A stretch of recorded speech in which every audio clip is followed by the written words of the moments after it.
Hi, welcome to my desk. Grab a seat and let's chat. If you're anything like me, you love buying books. If you're even more like me, you already have a million unread books piling up at home.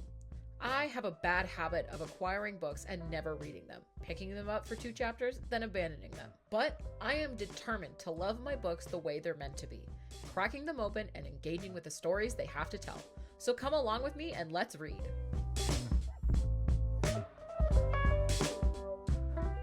Elton John, famed singer, musician, and, as I learned from this book, sports team owner and rehabilitator. I originally bought this book in 2024 because although I'm at least a decent fan of his music, I'm not deeply entrenched in his life story or the entirety of his discography. For the most part, the only frame of reference I had for what his life and career were like was the 2019 movie Rocket Man, directed by Dexter Fletcher, which unironically is the best biopic film ever and is one of my favorite movies of all time. However fantastic that film was, I obviously knew the movie was not entirely accurate, but I didn't know how faithful it was or where it took liberties, so I was curious to learn more. And the thought of a celebrity who had been famous for around 50 years and is alive to tell the tale themselves seemed pretty interesting. I started to read this book the summer after I bought it, read 3 chapters, put it down, and immediately forgot about it until January of this year. Luckily, that is the reason I decided to start off my reading challenge with this book in particular, and have my friend and co-writer Andy hold me accountable by reading it with me. I actually did start with the prologue. Important background and context, who cares? That's reading and takes too long. But of course, I'm actually here to enjoy the book, so I actually went and read it. It was actually kind of interesting. It was a flash forward / flashback. I mean, we technically haven't started the story, so you're just starting in the middle of where he's eventually going to tell, a little bit of a on Medea's race there. Immediately, the vibe of this book was like listening to your slightly estranged aunt, who you don't see often, drop lore at a Thanksgiving dinner after a few glasses of wine. Elton's attitude in his writing is very down to earth for a celebrity. He didn't take himself too seriously except in moments of true vulnerability. Because he was so charming and casual within his writing, anytime he did talk about something serious, you felt the gravity of the situation, and you really felt the passion and empathy coming through his words. It was abundantly clear that Elton truly believed what he was saying. My co-writer, Andy, said they have only read one other celebrity memoir who didn't look down their nose at the reader. Neon Angel, Memoir of a Runaway by Sherry Curry and Tony O'Neill. I myself can only think of one other book where this is the consensus of readers. I'm Glad My Mom Died by Jeanette McCurdy, which coincidentally has also been on my shelf waiting to be read. Much like your drunk aunt at Thanksgiving, there were a lot of really personal and intimate details, much of which included stories of Elton's sex life. I even had the same reaction as if being told your aunt's saucy stories. I was a little uncomfortable because I didn't really need or want to know these details, but it felt natural, positive, and welcoming that I didn't feel violated. I didn't need to know the details of how Elton was caught in a compromising situation by his dad, but the way he told it, it seemed more funny than gross. Again, it's like your aunt at Thanksgiving, who's talking to you like an adult while everyone else sat you at the kids' table. The story that got the biggest reaction out of Andy and I was in Chapter 8, when Elton is invited to perform in Russia during the 1980 Olympics in Moscow. Elton described how he, as an openly gay performer, is welcomed into the country with one of the most notoriously homophobic governments. One of his dignitaries and bodyguard was an ex-army guy named Sasha. Having such a factual, journalistic account of the events was a hard juxtaposition to the next line, where Sasha is not so subtly asking Elton to sleep with him. What had me even more gagged, other than trying to pronounce all these UK town names, was Elton bringing up Sasha's wife and kids, and his response being, "No, it's fine. In the army, all the men have sex with each other because we don't see our wives." We were screaming. It was quite funny to follow that up with a speech about LGBTQ rights in Russia, but I commend Elton for speaking up about it and using his influence to make a difference in his community around the world. This section of the book is actually a really good example of how Elton writes. The reason I say this whole book is the vibe of someone in front of you telling a story is because there's a lot of rabbit trails that can lead on for a couple of pages, if not at least a couple of paragraphs, but he always comes back to the story. When I saw that this was a pattern in his writing, I was afraid this would get really annoying, but no, he did a really good job keeping everything clear, maybe not concise, but at least easy to follow. I can definitely see where that would bother a lot of other readers, but it personally didn't bother me, but I do think it was just executed really well because normally long rabbit trails don't sit well with me. That's actually why I haven't read classic books like Les Mis. What also felt like talking to your aunt was the amount of casual celebrity name drops. In most other celebrity memoirs, this could be seen as conceited or tacky. Not with Elton. Truly, the way he spoke about these various people, it was just him bringing up old friends and coworkers, as if he worked a 9-to-5 office job.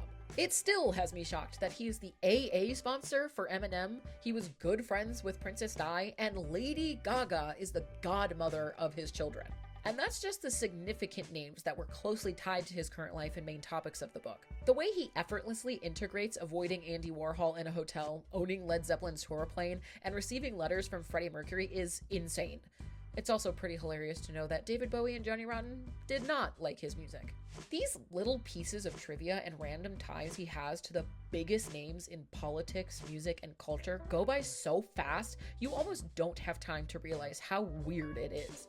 Though, again, part of that is certainly due to Elton's groundedness. That's another thing that I really appreciated about this book that really added to the comforting feeling that it gave while I read. Every problem he has, he makes very relatable, which I think is what makes this book so different from other celebrity memoirs. He doesn't talk as if he cured cancer or ended a war. He just talks about how he's human. Repeatedly, he acknowledges that just because he's famous and wealthy, it doesn't mean that he's exempt from criticism. It might mean that he wasn't criticized and a lot of behaviors he displayed weren't called out, which he also acknowledges. But the entire time, he's talking about what a jerk he was and how awful he behaved and how that was not okay, even if no one was willing to call him out on it. Since Elton has lived enough life to fill an almost 400-page autobiography, it's needless to say that he's lived through a lot of world history. There are pages upon pages dedicated to the death of his friends, Princess Diana and John Lennon, the first reactions to rock and roll, and the supposed degeneracy it was causing in the youth, and even brief glimpses into the rivalry between Disney and DreamWorks. But, obviously, history is not all movies, music, and celebrity news. The AIDS pandemic was in full swing in the 80s. Queer people were losing friends and family daily, including Elton. It still sticks with me how Elton would often get calls from his friend Tony King, where the latest news from New York was which of their friends had passed away or had been diagnosed. But what especially gripped me was his relationship with Ryan White. I don't want to give too much away, even if this is a spoiler review, simply because Elton tells it best. The sequence of events is spread out over a couple of different chapters, but every time it's mentioned, it hits you like a ton of bricks. If you know anything about Ryan White, you'll know how sad the situation is. A young boy ostracized by his community because of fear and bigotry. A real testament to show how no one is safe from homophobia, regardless of sexual history or orientation. But to see a closer look at Ryan through the eyes of Elton is both a highlight in the story and a dread to read. To learn more about Ryan's personality, love of life, and hopefulness is wonderful. The many times I had heard about Ryan were very surface level, so getting an inside look at this boy and his family, how they reacted to the situation, how they lived out the rest of Ryan's life, was all so personal, especially since we see it through Elton's point of view. He narrates how he cares about this teenager and his family, the way he describes his feelings and reactions to such a heartbreaking situation. It gave me such a bright look at both Ryan and Elton. I can't even put my full thoughts into words. But the looming sense of dread never left as I read. I knew where Ryan's part of the story would end. This part of the book cannot be recounted in its full emotion, beauty, or tragedy. Genuinely, if there's any part of the book I think you should read on your own, this is it. Some guy on YouTube cannot give you the real personal experience that reading the book for the first time gave me. Those aren't the only bricks thrown your way through the book, though. There are bricks thrown at you one by one every time he extrapolates on his less than ideal upbringing. From a father who could never do anything but yell at and punish him, to a mother whose own siblings resented her cruelty. If you read this book, you will never be more mad at a person you've never met than you will be at Sheila Dwight. Having Elton simply explain how she parented was enough to make me uncomfortable. But when he got into specific words she would say to his face, always got an audible physical reaction out of me. To know the "you'll never be loved" property line from Rocketman was real broke my heart. Of course it was in a different context than it was in the movie, but that's hurtful no matter where or when you say it. In the happier ending of this book, we get to see Elton be loved properly. Thank you, Rocketman pre-credits, for that line, and get lawfully tied to his now spouse, David Furnish, in a civil partnership. As I was reading, I was excited. I was giddy laughing as Elton recounted his obsession with the paper shredder and accidentally shredded wedding plans. It's funny and relieving to see Elton finally get lighthearted stories about him and the love of his life. What sours the mood, though, literally and figuratively, is Sheila. It's too cold. I can't be in the photos. I'm not wearing a hat. Ugh, I cannot tell you how verbally upset I would get when I read the loud complaints she was grieving in the middle of the ceremony. This is the moment when your aunt explains why she's disconnected from the family. She's not weird. Your other family is just whack, and you don't blame her for moving so far away and never coming around. I suppose the silver lining to this situation is the satisfaction I got finding out that her tactlessness was the reason she was not invited to the official wedding 9 years later. I think this whole story thread with Sheila came to a very interesting conclusion, given both the objective text and what happened and my personal experience with the story as a reader. The whole conclusion is that Sheila dies. She passes away in 2017, I think, and that's it. Elton cries during the eulogy, and his uncle says a line about Sheila's cruelty as the hearse drives away. There's no satisfying, wrapped up in a bow type ending to this thread. You just feel the way that Elton does. And this is one of the few times that I've felt differently to how Elton did in his story. It's an interaction with a person rather than just words on a page. I would have been jumping for joy if my abuser had finally kicked the bucket. But he wasn't. But that's what makes us human. We're different and we react to grief differently. As someone who's been through a similar situation and had similar parental relationships to what Elton had with his mom, it was really frustrating to see how someone else was trying to make amends, that he was trying to build a bridge. You're seeing Elton as a character in some sort grow. You're seeing him try to be better. You're seeing him battle himself. Battling with the hurt of what he experienced, the acknowledgement of the trauma he has because of his mom, as well as the grief and want to love his mother. He does go on a similar journey with his father, but his father's not in the picture as much as Sheila. His mother is who he lived with longer. His mother lived longer. His mother interacted with him more in his adult life. That's his mom. That's someone you spent all your time with. Of course he wants to love her. It's hard. You may disagree with your aunt on certain things, or maybe think she should have responded differently to different parts of her life, but it's her life. She's living it as she chooses, which is the best part of your slightly estranged aunt, and why you wish you saw her more. As Elton looks back, especially at how he was raised by Sheila, he sees how he never learned the value of real love, how that affected everything in his life and self. Even so casual, using proper therapy words, he reflects upon himself so heavily, the mirror is harshly turned back at you. And of course, that mirror is partnered with more bricks. Quite genuinely, reading Elton John admit that he needed help after years of addiction made me cry. Even though Rocketman and me are very different, they have the same thesis. Substance abuse only makes you hate yourself more. The whole book, you read Elton analyzing his life, recounting his addiction and how awful it made him feel and behave. I cannot forget how he described his hands and body aching after taking a hit. I cannot forget his story about getting so day drunk he couldn't remember trashing a hotel room in a fit of rage after waking up the next day. I cannot forget him locking himself in a hotel room for weeks by himself, doing nothing but drinking, doing cocaine, and engaging in bulimic behaviors. The tension was palpable when Elton recounts sitting across from his then partner, Hugh Williams, and Hugh's counselor. I should have known where the chapter was going when I read they were asked to write things I don't like about you. But through expert writing and relatable narration, I felt just as Elton did when Hugh first utters the words, "You're a drug addict." To read as Elton unravels, as his partner names all these scary behaviors and how it scares him. You're an alcoholic. You're codependent. It all brought tears to my eyes. But what a perfect way to end that chapter with the phrase, "I need help and I want to get better." To follow Elton work to get better, being honest about how much of an asshole he had been during and because of addiction, as well as how hard it was, but how worth it was to go through recovery, is refreshing and gave me a feeling I can't describe. A feeling of, you're gonna be okay, kid. The same feeling I would get watching Rocket Man. Following the admission of needing help with a letter to cocaine he wrote in rehab feels like you're going on the journey with him. No detail is spared in his writing, in any situation, but especially when talking about getting better.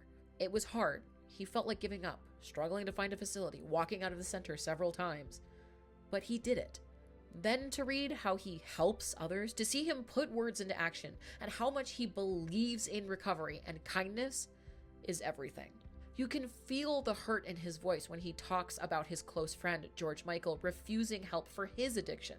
You've watched Elton be that person, be in that stage of denial. So it hurts all the more when you see that George did not get that same recovery. But then to see he is close to Eminem and genuinely wants to help this man get better, even getting a vulgar but affectionate nickname from him, that shows the level of care and deep belief Elton has rooted in himself. It's a far cry from where we see Elton come from, being stuck in an abusive relationship and being offered a line for the first time by his toxic partner. Later in the book, to read Elton say, "I don't crave it anymore," is like a well-earned sigh after a long mountain climb. Rocket Man and me are very different, but they have the same thesis. Getting better is love to both yourself and others. That's why it's hard, and that's why it matters. Elton's first admission and beginning of his recovery is about 60% of the way through the book. His first time trying cocaine was only a handful of chapters in. I had no idea where this book could go. Where would it end? What would Elton say? Again, I had no real knowledge of what he had done in his life and was only going off Rocket Man. But there was so much life to tell. I don't want to relay the whole book to you, but I'd be remiss not to mention the weight that lifts in the book. The mood changes. I was still hooked. No clue where the story was leading. He got married? Amazing. He adopted his sons? Amazing. He got cancer? Huh? All these problems feel so normal, or at least normal to the average non-celebrity. Problems that any everyday guy could experience. But they all felt like the most important. Yes, Elton made his famous people problems very relatable, reflecting on the root common human aspects of them. But these quote-unquote simpler issues felt like Elton. It was listening to your aunt wind down at the end of the night, telling you where her life is now, how happy she is, and how genuinely glad she was to see you. You leave this book with so much more than you picked it up with. And there's so much that I enjoyed in this book that I didn't get to. Relationships with his other family, his journey with his husband into fatherhood, the Watford Football Club, and many other aspects of his life. But there is so much that I enjoyed about this book that I couldn't possibly fit it into a single video review. If you watch this video without actually reading the book, I highly, highly recommend you take a look. Maybe it's already on your shelf, or maybe your local library has a copy you can pick up. Either way, I hope you enjoyed this video, but I hope you enjoy Me by Elton John even more.